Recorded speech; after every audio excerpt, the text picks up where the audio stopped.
In this video, we have the 1st of September's DLC previews for WWE 2K25 with the reveal of El Grande Americano. We're talking differences between the DLC and what we've seen in the island, while in other news, we have updates on Ric Flair, news of a potential legend returning in 2K26, and an update on AJ Lee and her possible inclusion following a return on Smackdown. Before we get into any of that though, if you're new to the channel and you want to stay up to date with all the latest wrestling game news, then please do hit that subscribe button and turn on your notifications so that you don't miss out on future videos. We start this roundup with the latest DLC updates, where we're talking El Grande Americano, as ahead of his upcoming release, the WWE Games account have revealed the first look at his character.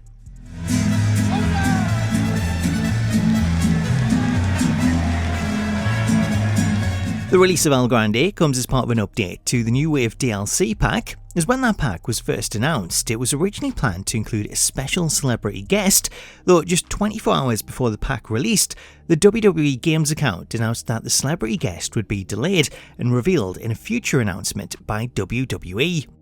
After 2 months of radio silence and hundreds of posts from fans asking for an update, it was announced in July that the celebrity guest was being replaced with none other than El Grande Americano, with a release date set for September. The footage of El Grande confirms that we're getting the original Chad Gable version of the character, as the entrance footage shows El Grande wearing the original singlet he wore for his debut match against Dragon Lee. When it comes to his mask, a lot of players reacting to the entrance have pointed out a glaring mistake, as the mask appears to use the wrong colours, as it features blue on the wings and red on top, whereas El Grande's mask has red on the wings and then blue on the top to match the US flag. The reason for the colour change appears to come down to his render, as ahead of his debut, WWE released an image of El Grande wearing a mask that featured blue wings and red on top, and it appears that this version of the mask is what the developers have used, though the mask was never used on TV. As this mistake is just a colour swap, it's possible that we could see this corrected by the time that the DLC is released, as like we've seen in other previews, this isn't necessarily the final version. While the render looks to be the reason for the colouring, some players speculated that the change may also be to differentiate this from the version of the mask in the island, as that version of the mask uses the correct colours, with the only real difference being the placement of the stripes, as the island version features extra stripes below the nose. Going back to the entrance footage, the clip also confirms the addition of some new voiceover, as you can hear El Grande shouting "Gracias" while on the turnbuckle.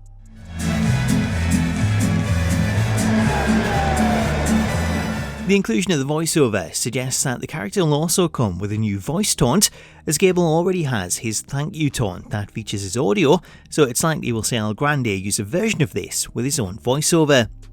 As for when we'll be able to play as El Grande, no specific date's been announced for the character, though the Attire DLC pack is due to release on September 17th, so it's possible that we could see him released alongside that, or slightly earlier as part of the next patch update. Speaking of the Attire pack, previews for the DLC are set to begin next week, as we usually get entrance videos and screenshots around a week in advance, so there's a good chance we could see the first of those released on Monday during Raw.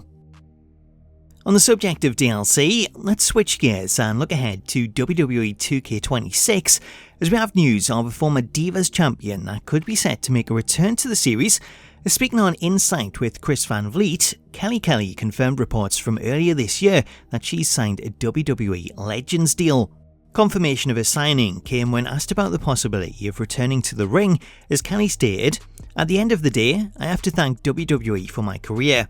They're who made me. I wouldn't have the career that I have if it wasn't for them. I am so appreciative of them. That's why I signed a Legends deal, and that's why I still come back all the time. But yeah, I think hopefully a few years down the line, when my kids will be able to sit next to me if I'm in the crowd and cheer me on."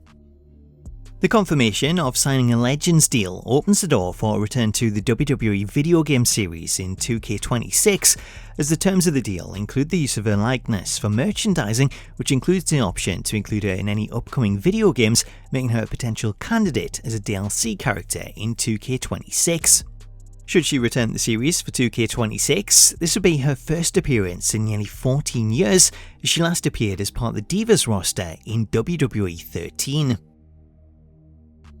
Up next, we have details regarding Ric Flair's status in the series, as Flair, who last appeared in WWE 2K22, was recently asked if he was surprised that he wasn't included in 2K25 and whether anyone let him know about it.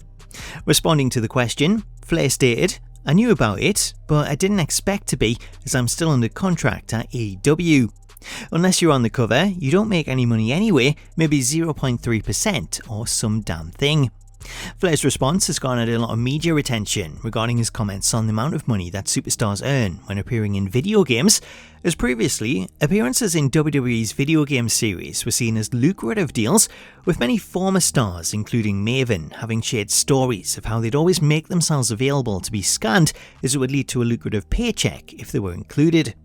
While most of the wrestling news sites concentrated on the paycheck news, focusing on WWE 2K26, Flair's comments suggest that he won't be part of the 2K26 roster either due to his current AEW contract.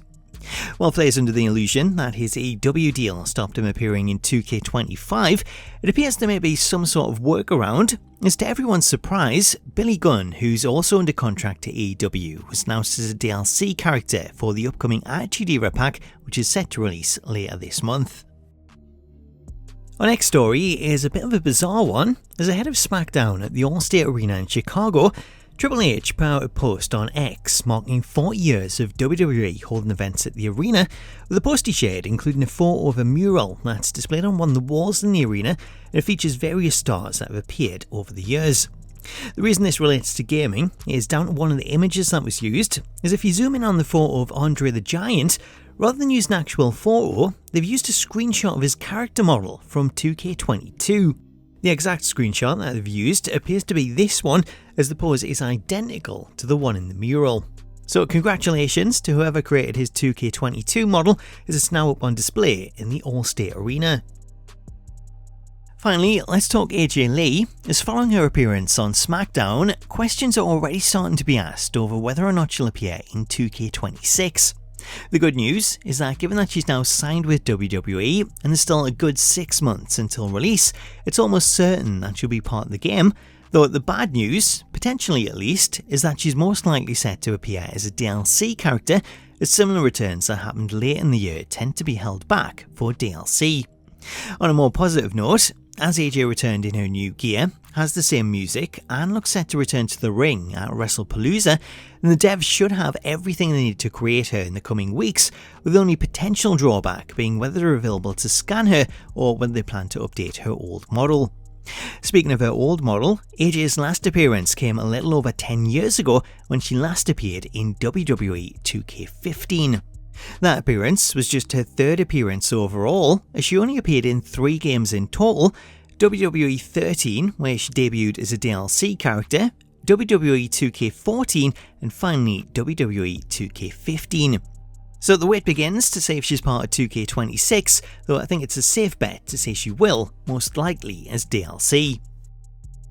So that's the latest news roundup. Let me know what you make of it in the comments, and in the meantime, if you want to add AJ to your roster in 2K25, you can check out the latest creations roundup that I did, which includes a great version of AJ you can download today.